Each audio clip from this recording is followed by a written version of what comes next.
Okay, here we are again for another little bit later night stream than I was expecting. I made it a goal for myself today that we were going to get some streaming of some other games besides World of Warcraft. I actually play a lot of different games. Actually, for the last year or so, more than anything, I've probably been playing Disney Speedstorm and Dreamlight Valley just because they're really easy to pick up for just a short time and put right back down. Kind of really short play sessions. Kind of the perfect game a lot of times when you're busy. So another chilly night here. I've got the camera outside checking out the view. Looks like still quite a few people awake. I love the view here. You can kind of see who's awake just by how many lights are on. When I start seeing those go out, I know it's probably time for me to go to bed too, but we're still going to be going strong here. We didn't actually get the Stream Deck set up yet. As you can see, we're still at the computer station here. I've got a DualSense controller that I'm using from one of my PS5s. I have one here and then also one in my bedroom that I use, so I'm borrowing one of those controls. Plugged into PC tonight. Gonna play some not Dreamlight Valley, Speedstorm. Yeah, we're gonna do Dreamlight Valley maybe later this week. Luckily this one's on PC as well, and the progress goes back and forth between PS5 and with PC, so I can play my normal account, which as you can see, we'll get in here in a second. The one thing about this game that's kind of annoying is anytime I go into Windows, it stops the sound. I haven't figured out a way around that, so there will be slight pauses when I go in and out of OBS to switch scenes and such, but we'll probably keep it mainly one scene just to make it easier. It looks like got a oh, we just missed it. We just had a monorail go by. I was going to try to get it very Disney-like, having the monorails go by in the background. So yeah, let's go ahead and get into it. Got this kind of looks like a racing jersey or something, but I assure you it's not. I don't know anything about racing at all. I don't even really play Mario Kart that much. I mainly play this one just because I like the Disney characters, which they have quite a abundance of now. Let's go ahead and get in game. I'm gonna pull up this screen here just for a second while I go ahead and close the window. I will be right back, so just chill out and listen to the music for a minute.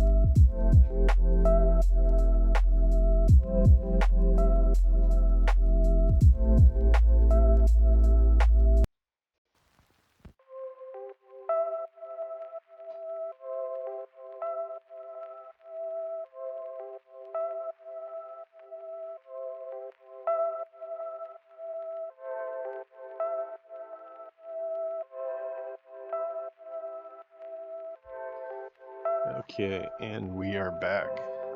So hopefully this DualSense is going to be working well. I'm going to go ahead and turn off our stream music here and get back in the game.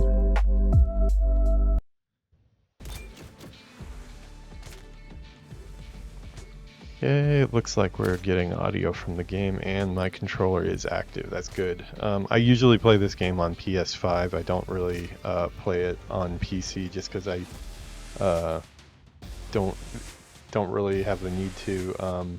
One good thing about playing the PC version, it's not going to be that useful on stream, but this game actually has a lot of really good Disney remix music. Unfortunately, here in Japan, for some reason, they've decided to block it all out.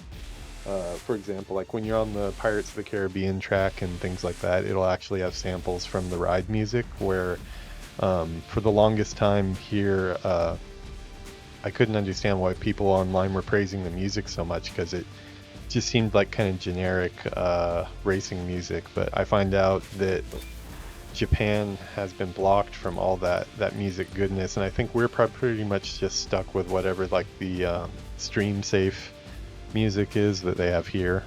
So I did go on PC a couple times and use a VPN just to check out what the music was like, and it is really, really cool. They must have some really good people working in the audio department here. If this is your first time seeing this game, a lot of people don't even know about it. It's a free-to-play game. It's made by GameLoft.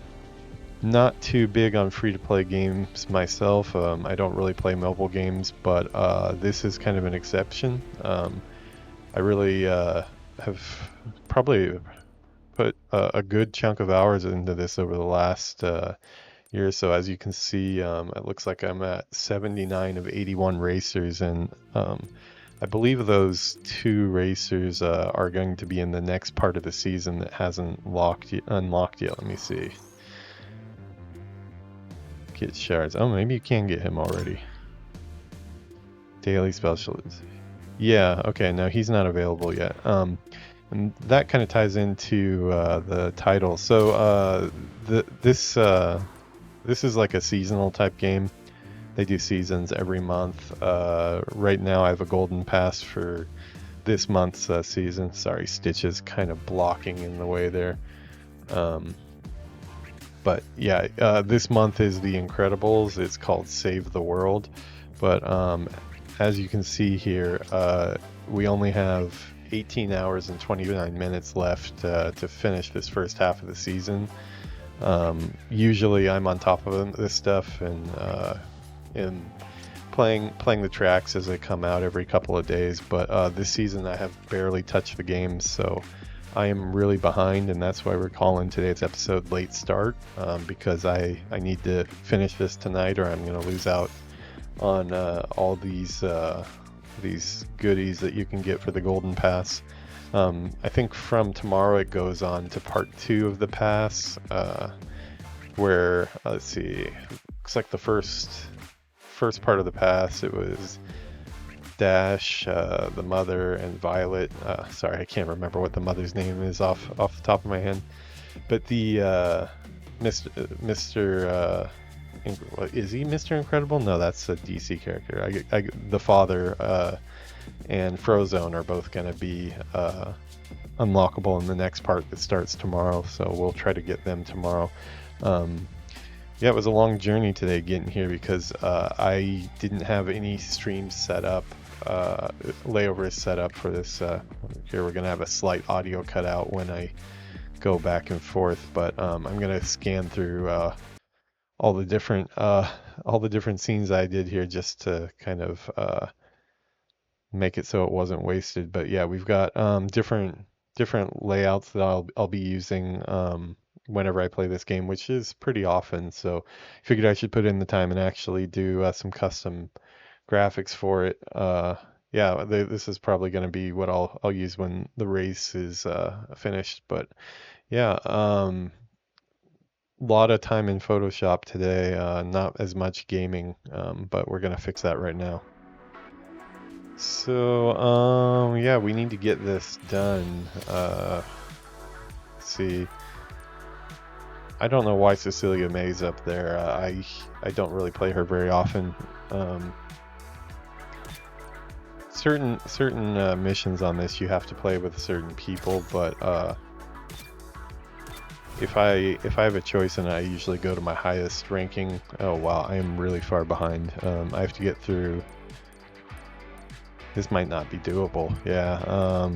I guess I'll have some time when I wake up tomorrow too, because I've got 18 hours, and it's like about 12 a.m. right now in Japan. But yeah, that's a lot of races to get through. Although they are pretty quick, but it does take a little while. Yeah, we'll do our best. Worst case, we'll miss out on some goodies, but wouldn't be the first time. So let's see. I think we'll set on that view there. Yeah, it's pretty cool. One thing I like about this game is just they tend to add 4 to 5 characters, sometimes even 6 each season, which is about every month and a half or so, maybe 2 months at the most. They tend to stay pretty current with what movies are coming out. We just got Maui, since Maui was in Moana, which just came out here, at least in Japan. Let's see, win the race and stun 5 opponents. So yeah, certain characters are better for certain abilities. I think probably if I have a choice, yeah, it looks like I do have a choice. As you can see, my favorite characters are my highest level characters. I got Kristoff here. Prince Eric is really high. Vanellope, I'm not really a big fan, but I had to do some missions to get her up. Probably my favorite character in Speedstorm is Fix-It Felix. Unfortunately, he's one of the few characters that doesn't have a voice actor. Kind of a shame. I think they were going through a phase where they were cutting costs a little bit. But yeah, I've got a bunch of different characters. Fix-It Felix probably my favorite to drive, but just as in Disney characters altogether, Stitch is definitely my favorite. I'm really looking forward to the Stitch live action movie that's going to be coming out here. But today, if we're going to try to... Actually, Stitch should be pretty good for that too. This is our inaugural stream of Speedstorm here, so why don't we start it off with the right guy here. Okay, so basically just the first 3 goals I have to hit are those, basically just get in first place, and then secondary goal, which, you know what, I might have actually messed up on. Let me quit out of this really quick so I can make sure that I turned it on. They have this new thing where you can turn on an extra objective, and this one looks like it'd be pretty easy. Okay, yeah, we're gonna turn that on. Okay, that's what I'm getting messed up on.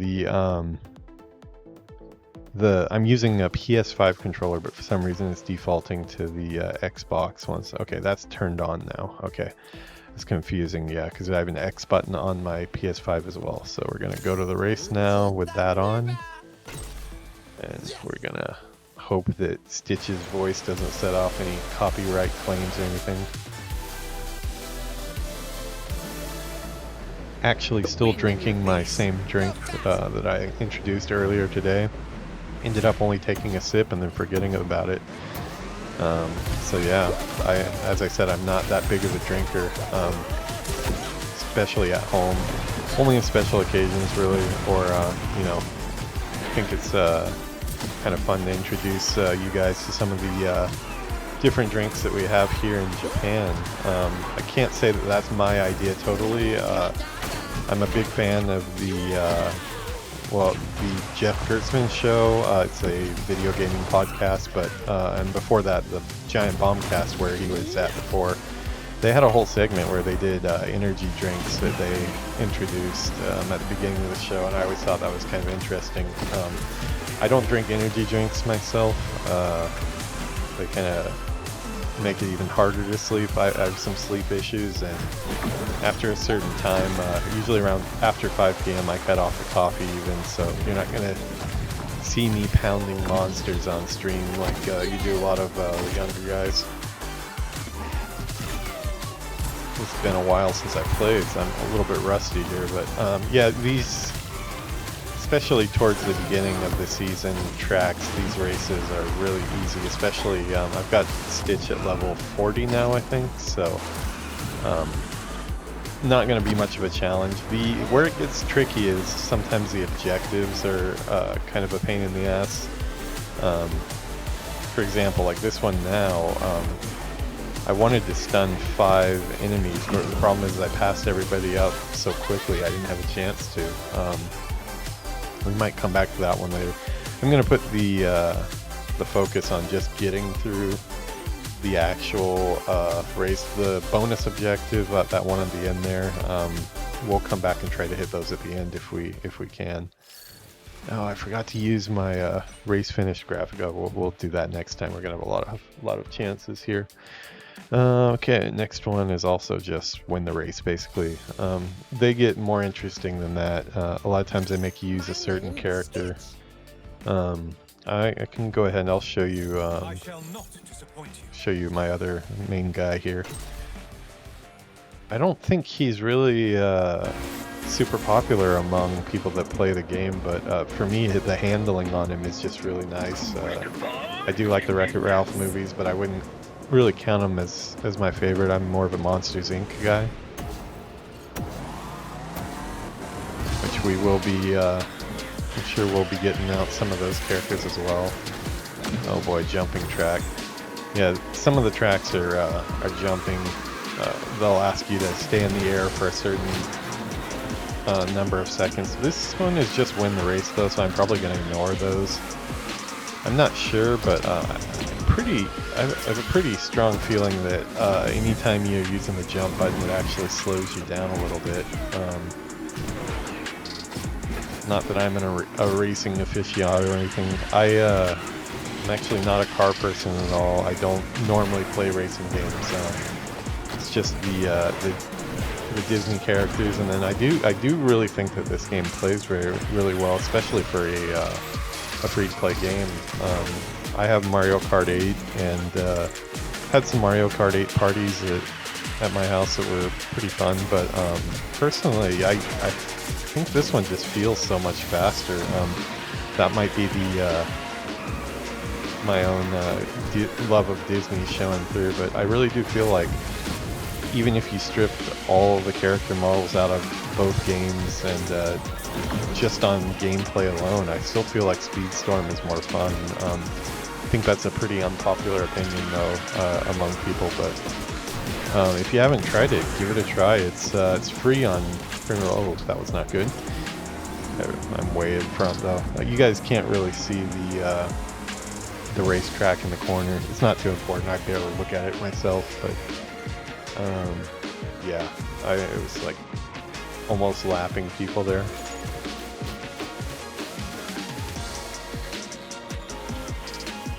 Yeah, won the race there.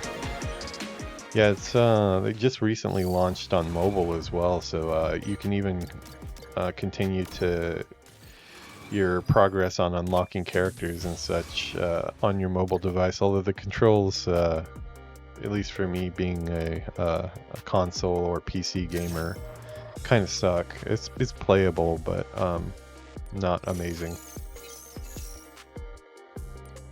Looks like I'm up. Yeah, I only have one character at 50, just Kristoff. Next would be Eric. Yeah, Jack just came out pretty recently. This is one of the really cool things. I don't know if it'll come across on the stream very well because of frame rate and such, but they actually slowed down the frame rate of just the Nightmare Before Christmas characters just to kind of give them that claymation look. Like if you look at Stitch here, you know, at least on my side here, it's smooth as butter, but when you look at Jack, it's very stilted and kind of gives off that vibe of the movie, which I like. They introduced a few characters, Oogie Boogie, Sally, Dr. Finkelstein. Surprisingly, they didn't have the mayor in there. I was really hoping they'd have the mayor because I thought it would be so cool to have his head spin backwards when he got angry and give him kind of those power moves. Pretty much every character in the game, they're based into 3 categories. There's tricksters, which usually do stuff to slow you down. There's brawlers like the Beast, who use like power moves, a little bit heavier class. Defenders, actually I guess there's 4. Yeah, there's Defender, which they use shields and things, and then we also have Speedsters, which is probably my favorite, just because they get bonuses through going through the boosts. Of course, Jack Sparrow's a trickster here. Mike Wazowski's a speedster, but you know, we're gonna spend all night looking at this. I need to pick a character and get through this so I can actually get to bed at a decent time here. Let's use Jack for the hell of it. This'll be a scream. Okay, so this one I have to win the race, reach top 3, and I have to use 3 backward skills. So this is the new track this month. This is the Incredibles track. I do not know this track very well. I've only played it a few times, so it's going to be interesting. Every character has a different timing for their boosts at the beginning. It usually takes me a little while till I settle in and get used to it. This is a really cool track though. Yeah, they're very, very creative, big tracks. Usually, each race is only on a portion of the track. So, for example, we'll go through certain areas on this run, but then on another track, another version of the track, then we'll go into different areas that we couldn't reach on this version. So, yeah, they kind of get a lot of mileage out of one track, but it's pretty amazing to me that they're able to pump out tracks at this quality on a bi-monthly basis. Pretty sure it's bi-monthly, yeah. Although I do feel like some of the seasons have been pretty short. I love this going through the building here. A little bit of slowdown there. I might actually have Photoshop open again. I have a tendency to leave Photoshop open all the time.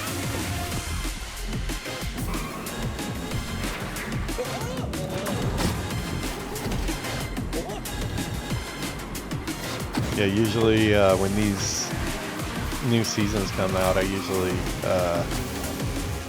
get ready for the new season by watching the movie it's from on Disney Plus.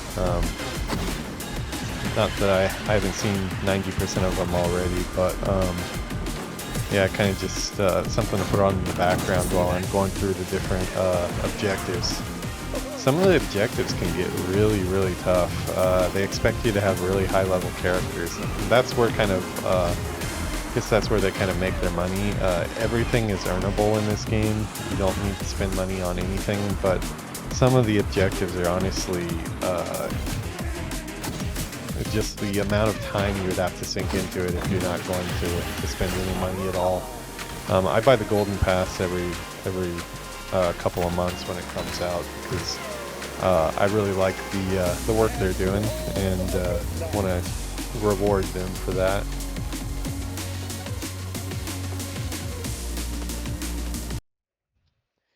Yeah, that's a shame. The way the music cuts out every time I click into OBS.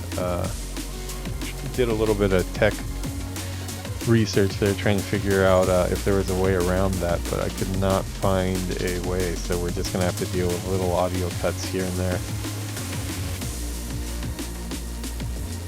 Okay, got all those objectives, which is kind of lucky, honestly, because I totally forgot about the backward objective. I just kind of did it naturally. Let's see, let's switch back to the close-up. So, okay, yeah, these here.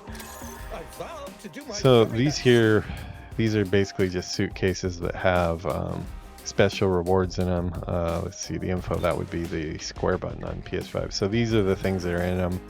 Upgrade coins, which you always need to level up your character, and then the crew shards. So this game uses other characters from the movie as crew members, which sometimes can be a little bit disappointing because if you see them show up as a crew member, you know that they're not going to be featured as a racer, most likely.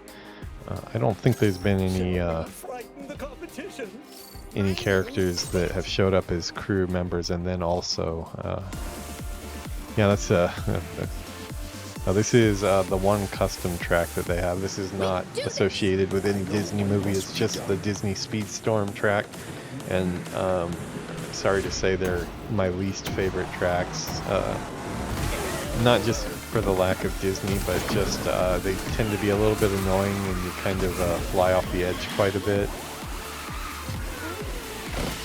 As we go up the mission tree here, the races will get a lot harder, and there will be a lot that I probably have to try a couple times to get all the objectives, but these first ones are going to be pretty easy. They have the guardrails on, but like a later version of this track probably wouldn't have the guardrails on, so it'd be a lot harder. Yeah, Fix-It Felix is great because he's a defender, but he also has this cloak. So you kind of just zoom on ahead of everybody and then turn on your cloak, and you don't have to worry about interference. You kind of throw shade back behind you the whole race. I just wish he had some voice acting.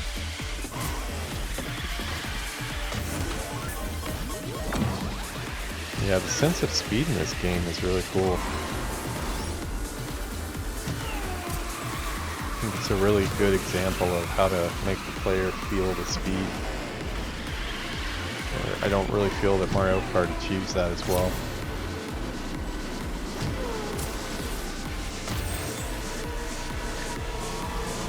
And yeah, these are usually quick matches, which does help. I thought we were done there, I guess we're not. Sorry there. Don't have any free hands to hit the cough button. Okay, another one done. Sadness is sad. Makes sense. I really wish I could turn on VPN and play you guys some of the original tracks that they have. You can actually find them all on YouTube, which I would highly recommend. Like some of the Frozen tracks, like Let It Go, it's kind of like dance remixes. They're really cool. I wish Japan didn't decide to block them. Okay, so these races, you get 2 tries at it. It takes you multiple days to unlock it, so we won't be able to get everything out of it, but we're gonna try our luck one more time. Anyone here believe? What, are we on vacation here? Let's go! Violet there. Not quite sure what her abilities are. I unlocked her, but I haven't really used her yet. I'm sure I will have to use her during this mission tree that I'm doing. Out of my way, out of my way. And then this is where I eat my pies. And hopefully cloak up and everybody will leave me alone for the rest of the race. I guess even in racing, I'm antisocial. I just want to be left alone. There we go. Yeah, these red things in the middle here, they actually are usually swinging like pendulums, which can be really annoying. I don't know what it is about those things. It seems like a very extraordinary amount of times I tend to, you would think it would be like a 50-50 thing of whether you hit it or not, but I always seem to find a way to drive right into them. Yeah, these suitcase ones, they don't have any special objectives. It's just come in first place if you want to get the biggest chance of unlocking suitcase rewards. Usually you can end up getting 4 to 5 a day. If you use, I have Will Turner, one of the Pirates characters. He has a special ability where he can get extra chance at getting loot. So I should have probably turned him on, and I might have gotten 1 more, but yeah, see, it progresses up based on my experience there. It looks like I'll get 2 more items out of it. 4 out of the 10, not too bad, but hoping for the gold crew member. Nope, just upgrade coins. Okay, we can always use those too, but okay, this is another thing too, why it's I wanted to finish this off, because you get levels up the golden pass tier, and you get a lot of good crew member shards. The crew member shards are basically just like buffs for your character. I'll show you here when we get into our next one. Let's see, we're going to win the race and use manual. Yeah, that's an actually really easy one. I'm going to go ahead and turn that on.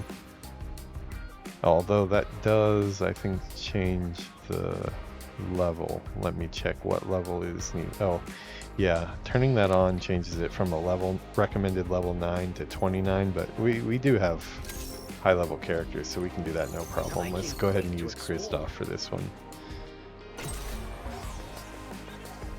Yes, we're gonna edit that's perfect timing. We'll edit the crew. So these are his crew members, as you can see here. Sven here. This is what they do. Blue are less special. Every character usually has one epic. I think they're called epic.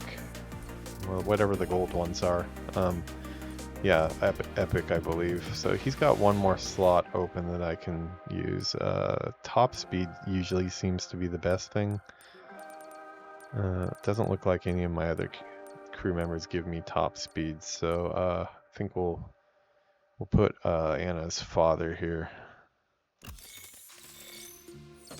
Oh, I see. That's what it was. Okay, no, we want to put Sven back in the front there.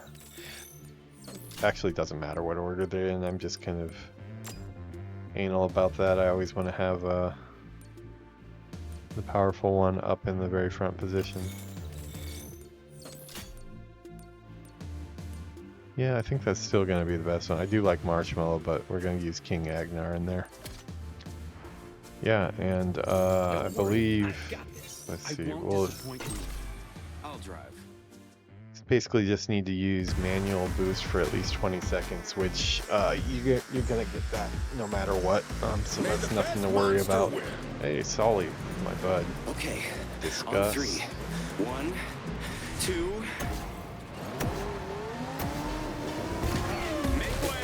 And I don't know why I leveled up Kristoff so much. I do like the character a lot, but I think it's just because I actually started playing the game in the Frozen. Oh, that's not good.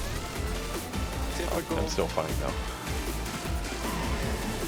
Yeah, I started playing the game in the Frozen season, which was probably about a year ago or so now. And played through the whole Golden Pass and he calls the reindeers out. Kristoff didn't get a song in the first movie other than reindeers are better than people, but the song that he got in the second one was just pretty epic. Lost in the Woods. If you've ever watched the making of Frozen 2, it's really makes you appreciate the hard work that goes into making the films. Surprising how much overlap I noticed watching that to game development as well. Enough so that I think the first time I watched the documentary a couple times because I liked it so much, but I think the first time I watched it, I was in the middle of a pretty big crunch on one of the games I was on. Possibly Destiny 2, maybe? Yeah, it might have been Destiny 2. Yeah, I was on a pretty big crunch on that, and just seeing what the artists were going through in the Frozen documentary, it really reminded me of everything going on at work. Not that there was anything dramatic going on, just like a lot of crunch, a lot of overtime, deadlines, things like that. Destiny 2 is actually a pretty tame production cycle, at least for me, on the art team. Really positive experience. Bungie was a great place to work. They I don't know if their building has moved, but when I was there, they're in Seattle, so it's the 4 years that I lived in Seattle after leaving California in about probably 2014 or so. Moved up for a job with Turn 10 on an actual racing game, not a kart race like this, Forza. Probably out of all the games I've made, that is my least favorite one, just because, as I said, I'm not really a racing person. Okay, she's probably my highest one. Okay, I guess her name is just Mrs. Incredible, so we don't get to know what her real name is. I'm sure they say it in the movie, but I've forgotten. But yeah, they when I was there, they at the building they were in, I believe it used to be a movie theater and a bowling alley. Anyways, they gutted the whole thing, and it was just like really high ceilings with two floors, you know, kind of like an open concept where you could see upstairs to meeting rooms and stuff on the second floor. And they had a rock climbing wall in there. Really cool place to work. It was right when Destiny was in its heyday. I came in towards the end of Destiny 1. I was a big player to begin with, but then I came in and I worked on the last expansion for Destiny 1, on some multiplayer maps there, but the bulk of my work was on Destiny 2. I did a large portion of the European Dead Zone, I believe it was called, that first big foresty area that you go through in Destiny 2. Given quite a bit of freedom, really, design-wise. One of the big things that made Destiny so fun was the speeder bikes. Bringing this up now, maybe I do like racing games, I don't know. I really like zipping around on a speeder bike in Destiny 1, and Destiny 2 was no different. But it was cool because I was now in the driver's seat, and usually in that type of situation you'd have somebody on design kind of dictating where all the jumps needed to be and, you know, things like that. But special case, I don't know if it was due to deadlines or what, we were pretty much given free will to kind of sculpt the terrain in any way we wanted. So I kind of made sure to sculpt it in a way that you kind of go through, you know, areas in the trees where you had could race up next to a canyon or something like that and get a nice jump off of like the European Dead Zone had a lot of busted out cars and things left over from previous civilizations, if I remember the lore right, and a lot of that stuff was perfect for making ramps for your speeder bikes. So I remember having a lot of fun, putting in a lot of extra hours, just not only worrying about the visuals, but just trying to make it fun courses for the speeder bike to go through. Yeah, but for Destiny 1 and 2 were both really positive experiences for me. Fortunately,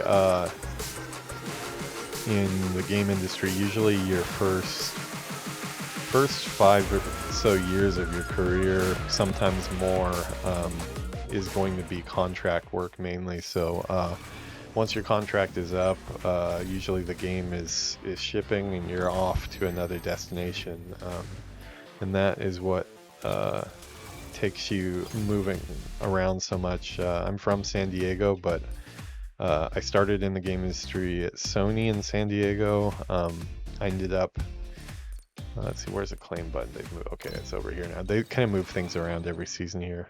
But yeah, I started out in San Diego at Sony Online Entertainment. I knew I'd have to leave San Diego if I wasn't going to stay with Sony, and jumped at the opportunity to work on Call of Duty right out of school. Oh cool, got some more Mr. and Mrs. Incredible shards. That's how you level up your character. So those are always welcome.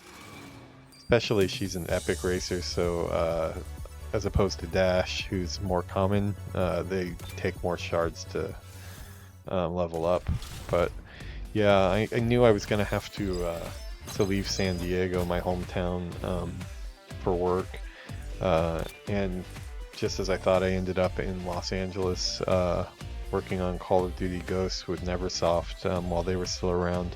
It was their final game before they were folded into Infinity Ward. So yeah, I was there for Call of Duty Ghosts, and after that, ended up looking for the back button here. I'm not used to using a mouse on this since I only play on PS5 usually.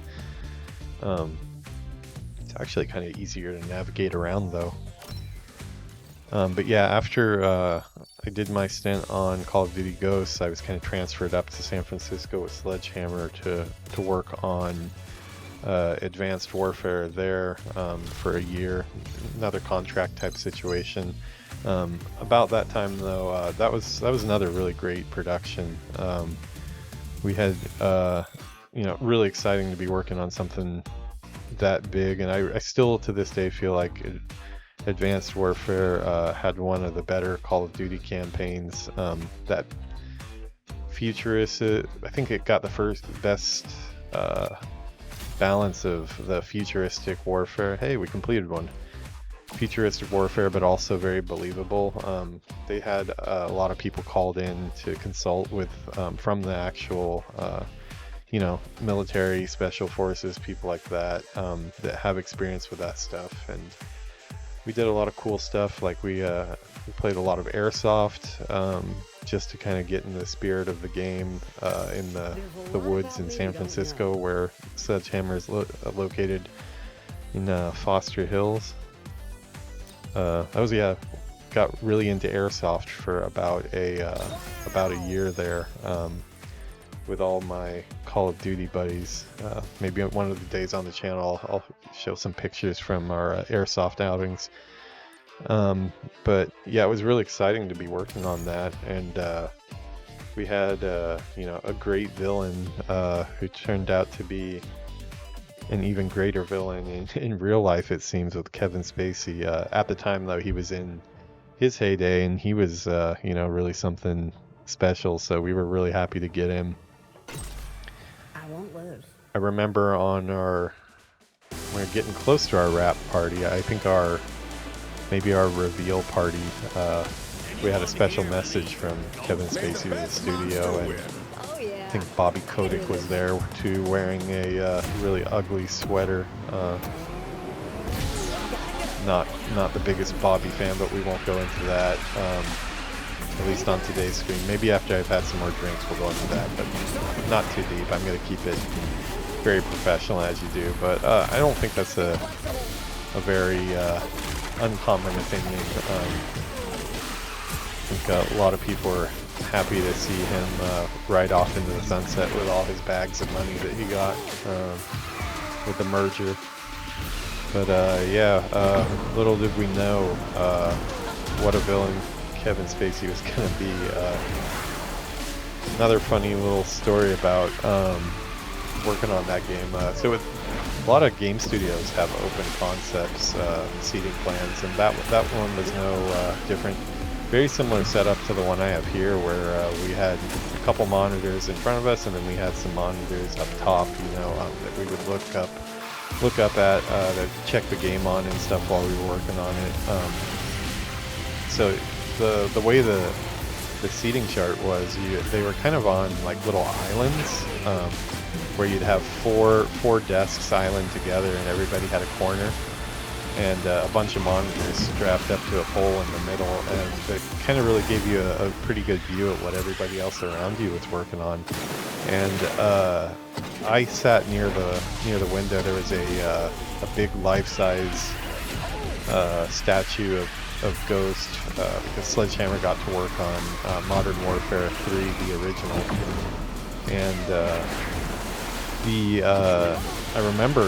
can't remember who the animator was, but there was one animator that was sitting pretty close within my eyesight, and I got, you know, a lot of times while you're looking up at your own monitor, you see what other people are working on, and he was working on a different level than I was, so I wasn't too familiar with the level he was on, but I did watch repeatedly as he was animating the portion where I believe he was like tapping on the coffin or whatever, which turned out to be that whole press F to pay respect scene.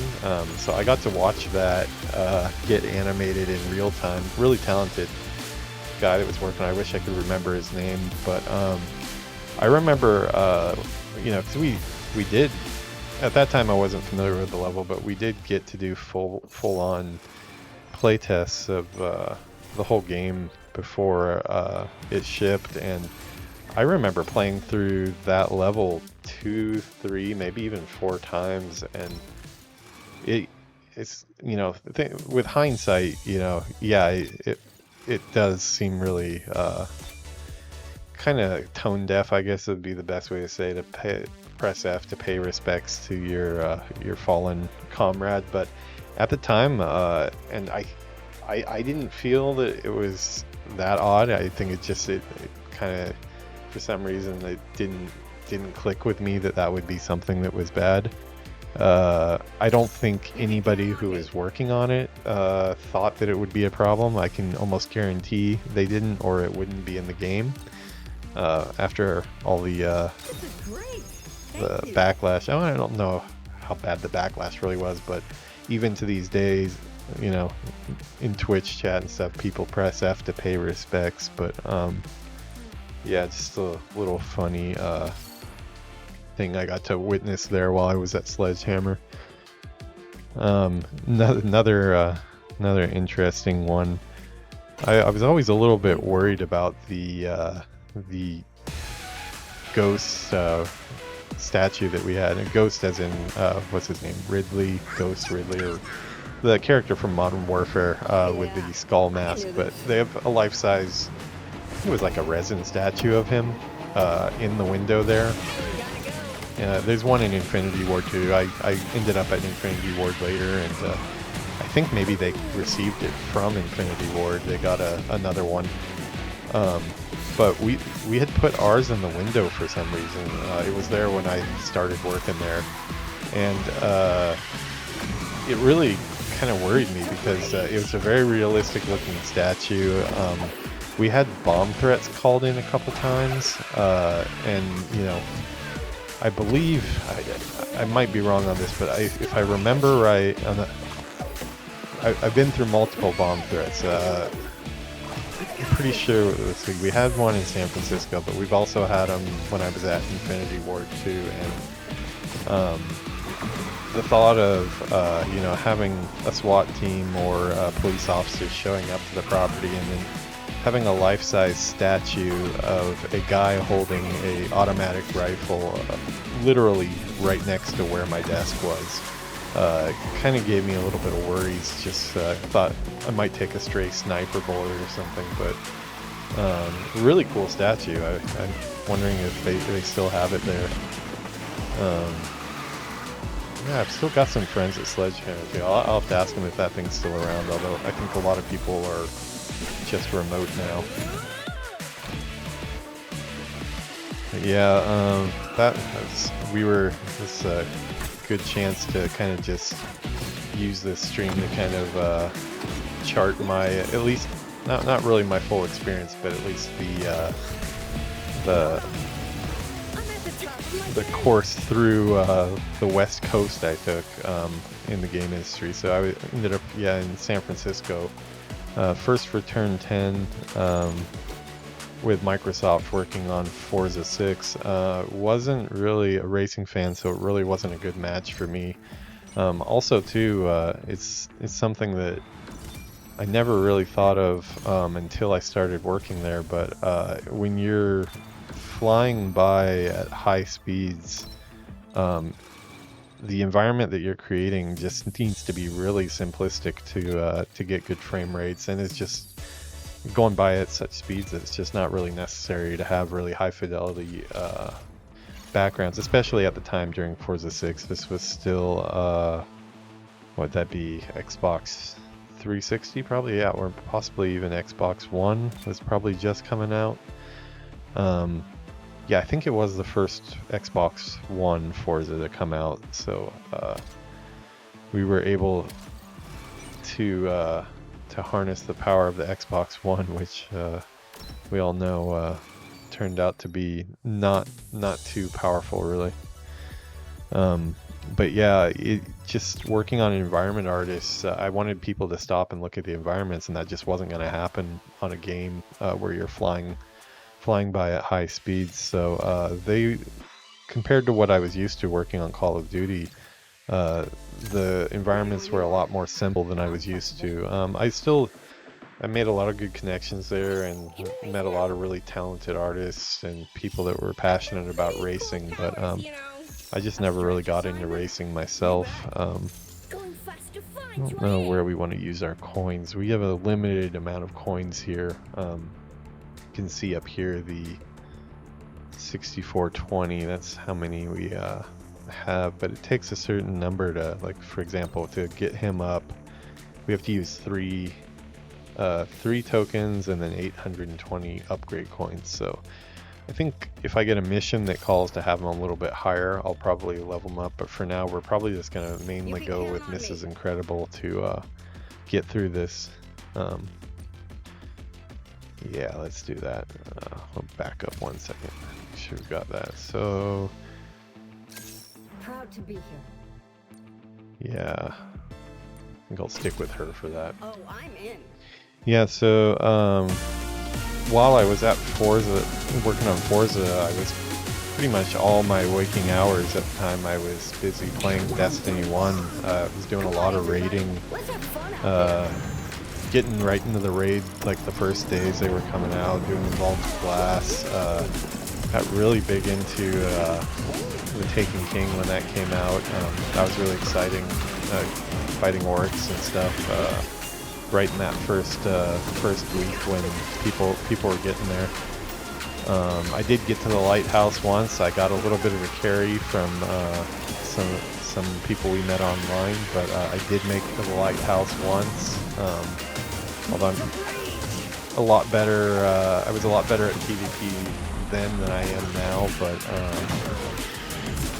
it's my one claim to fame in Destiny PvP. But yeah, I was playing so much Destiny, and being in Seattle, Bungie was right there, so I decided to see if I could, before my contract was up at Microsoft, to see if I could get in working on it, and was able to clear the barrier of entry. This is cool, dragging on the side of the buildings. I'd like to take a look at this track from a distance, zoom out and see how it's put together. It's probably like a labyrinth. It's cool the way it all links up though. Yeah, the Bungie interview was no joke. It was a good 8 hours of interview, basically a full work day. Probably I think the only place I've ever interviewed where as an artist I actually had to do a bit of a whiteboard test. I guess it's really common when interviewing coders to have them get up and do something on the whiteboard, but as an artist, it doesn't really pop up much, so it kind of threw me off a bit when they asked me. I'm trying to remember, I believe one of the senior environment artists or one of the art directors there basically described to me a scene and asked me what pieces I would need to build the scene. I think it was if I was going to create a certain type of clip face, what rocks would I need to draw them out on the board? Because I don't know if anybody pays attention, but usually if it's not terrain that you're seeing on cliff faces, it's going to be 3D models that are just jammed into the side of the terrain, and you can kind of wedge models together to create different shapes, but you get a lot of varying mileage depending on what shapes the rocks are. So they basically wanted me to show them on the board what rock shapes I would need and what number. I guess I answered correctly because I got the job, but I don't think I'm giving away any crazy knowledge here. Probably everybody who asked that question in interviews there is no longer there. That's the kind of the way the game industry works. I think they've seen quite a bit of turnover there as well. So if you ever see taking an art test and you have somebody ask you to draw a rock set on the board, maybe it's that guy. I won't lose. Yeah, my Bungie experience was a really positive experience, just getting to work on a game that me and my friends were just so into at the Come on, time. everybody. Let's have fun out there. Voice is getting a little rough here. Yeah, just getting to work on a game that everybody was so into at the time. Used to walk in and they had a really cool Destiny speeder with a warlock sitting on it. You know what? I take that back. I don't think there was a warlock. That was for E3 possibly. I think you got to sit on it. But they had the what were they? The Fallen, the guys with the 4 arms. Had one of those next to the speeder bike, and it was in the lobby right across from the main kitchen. really cool thing to walk past every day as you're going to work and just kind of remind yourself what you're working on. We had can't remember who it was. One of the employees or one of the employees' significant others at one point brought in a really big cake for the whole team. Talking, obviously not big enough for the full team, but a good probably 20 or 30 people could eat it. And it was in the shape of a Gallahorn, famous rocket launcher that was so prevalent in Destiny 1. It was a really nice replica. It was a shame to cut into it. I think I got to eat some of the barrel of it there, so I can say I've eaten the barrel of Gallahorn. It was really tasty. Did a really good job on the baking skills there. For me, I've got nothing but respect for the product that they put out. Just as a player in general, I wouldn't be telling the whole truth if I could say I'm happy with where the game is right now. For me, I do know that a lot of other people do feel this way about Destiny 2, though. I kind of feels like we got into Destiny 2 before Destiny 1 was really over, and I think that was something, obviously I was still low level at that time. I wasn't even up to the senior environment artist level, so I was definitely not somebody in the loop with things, but I'm pretty sure just reading online and stuff like that they were contractually obligated to put it out at a certain time. I believe probably Bobby Kotick had something to do with that, would be my guess. Oh, you know what? I did not use charge skills. I've got to do that one more time.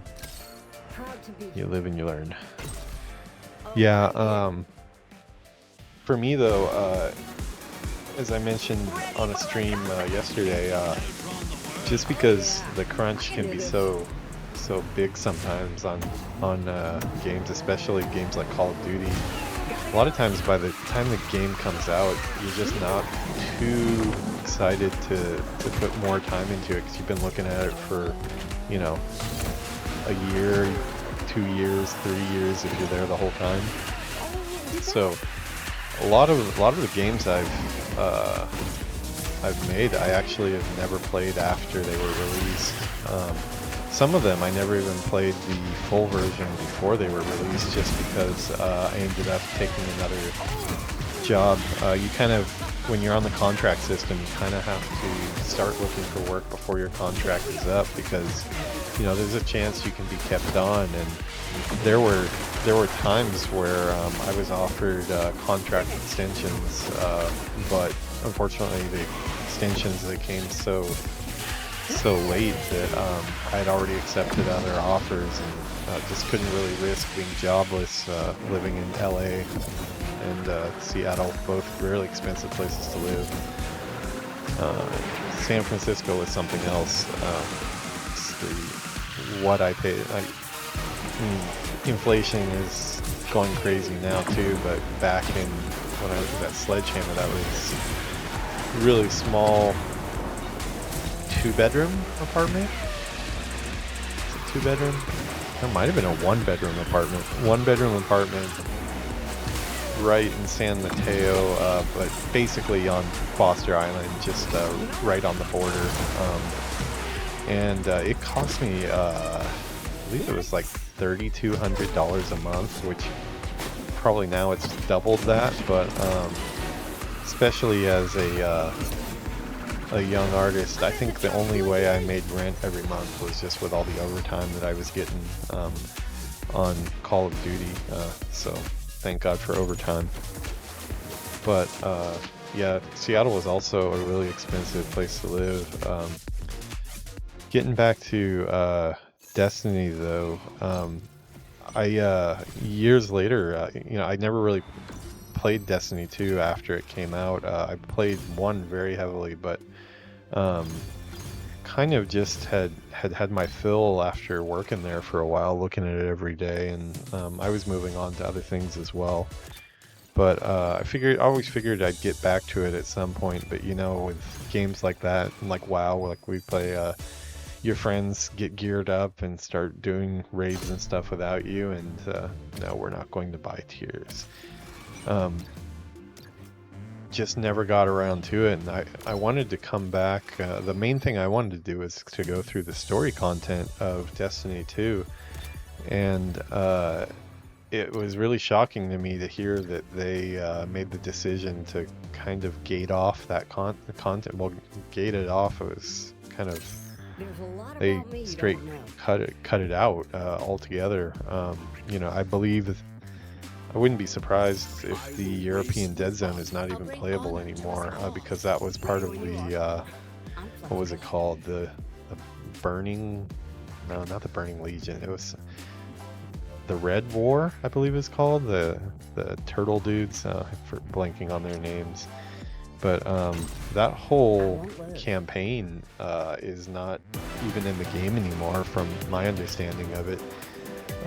So if you want to go back and experience the story, and it's a pretty, sounds like it's gotten to be a pretty interesting story, there's really no way to do that other than looking at it on YouTube. So for me, that's just I've got so many games in my backlog, and if I'm gonna play it, I want to be invested in it, and that's that one feature alone, or lack of a feature, being able to play old content, is what made me never go back to Destiny 2.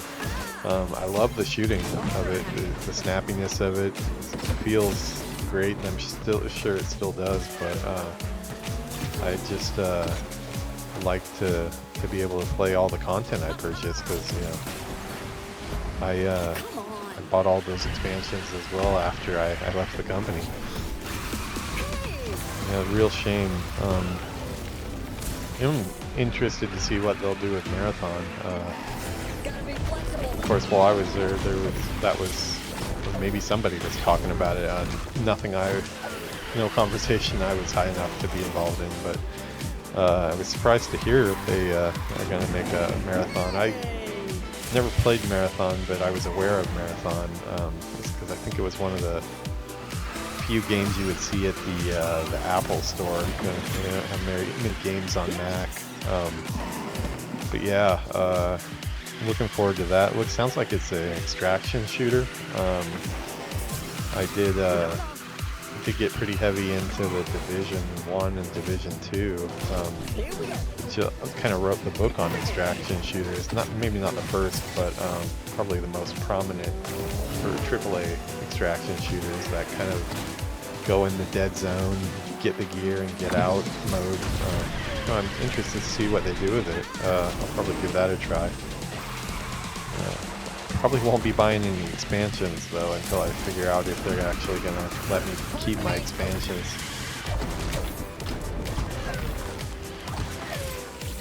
Yeah, so getting near the end of my 1 hour video here. Like I said, I want to keep these videos at about 1 hour for YouTube, because that's the main goal. Twitch is fun, but I really want to build a presence on YouTube, and I think once I hit 20 hours of content, I'm gonna start uploading all this stuff to YouTube. I think I'm at pretty close to 10 hours now. I'll have to check, but getting closer and closer. We'll pick up. I think we'll pick up where we left off in the game, and also in my journey up the West Coast in the next episode. This type of stuff will come up probably quite a bit. A lot of times in playing games, it sparks some memory that I haven't thought about for years and years. So kind of fun to play some games, have a drink or two, and chat game industry and games altogether. Actually, today we did quite a bit of talking about Disney as well, which I'm always down to do. As you can see, my background, I've got quite a bit more stuff too that I'd like to get up on the walls here. I just running out of space. Might have to rearrange some stuff. But yeah, today my voice is kind of shot, so I think I'm gonna call it for today, and we're gonna wrap this up. We're gonna call it work complete.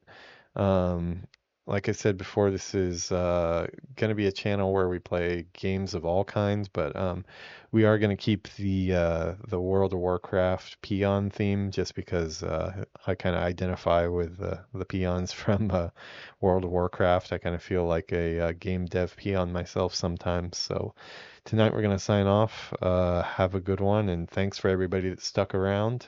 I will see you guys later. Have a good night.